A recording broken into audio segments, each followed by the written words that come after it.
Welcome back. I'm Dr. Elise Martin. Throughout this book, we've explored what happens when biological signals slow, become fragmented, or lose their rhythm.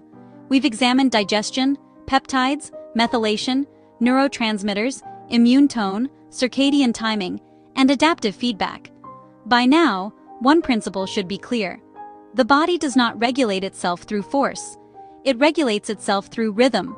This chapter is about entrainment, the process by which biological systems synchronize to external cues, and why, in autism, restoring rhythm from the outside in may be one of the most powerful tools we have. Entrainment is not a therapy, it is a biological principle. Every living system aligns itself to repeating signals in its environment. These signals tell the body when to activate, when to rest, when to digest, and when to repair. Light and darkness. Temperature movement.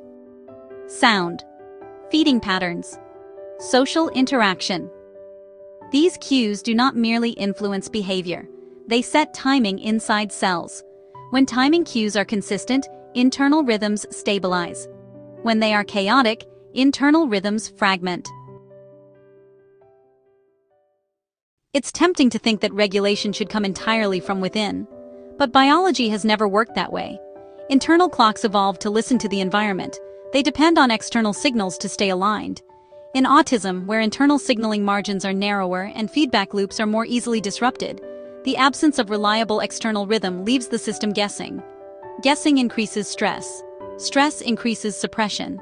Suppression flattens signaling. Entrainment replaces guessing with guidance. Light is the strongest entrainment cue the body receives. Morning light tells the brain, this is the start of the day. It anchors cortisol release, digestive activation, and metabolic readiness. Darkness tells the brain, it is safe to shut down. It allows melatonin to rise, growth hormone to pulse, and repair to occur. When light exposure is inconsistent, especially when evenings remain brightly lit, the system never fully transitions. Digestion remains semi-active. The nervous system remains alert. Sleep becomes shallow. For individuals on the autism spectrum, this misalignment often amplifies every other vulnerability. Meals do more than provide nutrients. They tell the gut and liver what time it is. Regular meal timing entrains. Acid secretion, enzyme release, bile flow, gut motility, microbial activity. Irregular eating patterns blur these signals. Late-night eating, grazing, or unpredictable schedules keep digestion activated when it should be quieting. This interferes with both circadian rhythm and peptide clearance. Entrainment begins not with restriction, but with predictability.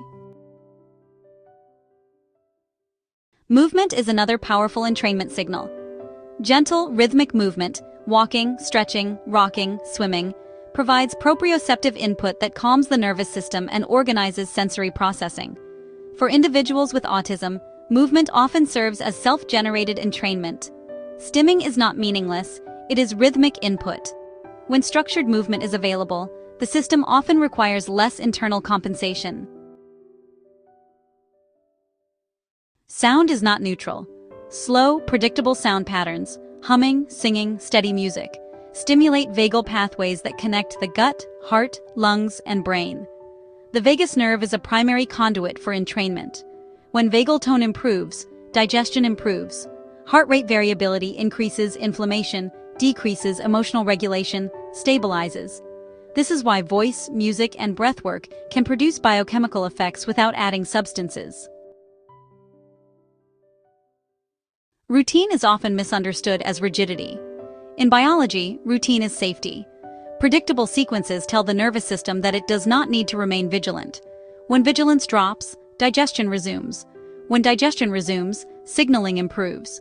When signaling improves, flexibility returns. This is not psychological conditioning. It is physiological permission. Entrainment is most effective once major biochemical bottlenecks have been relieved.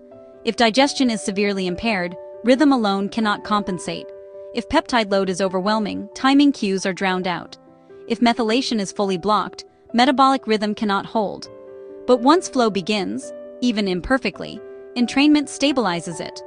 This is why entrainment often feels like the step where gains finally stick.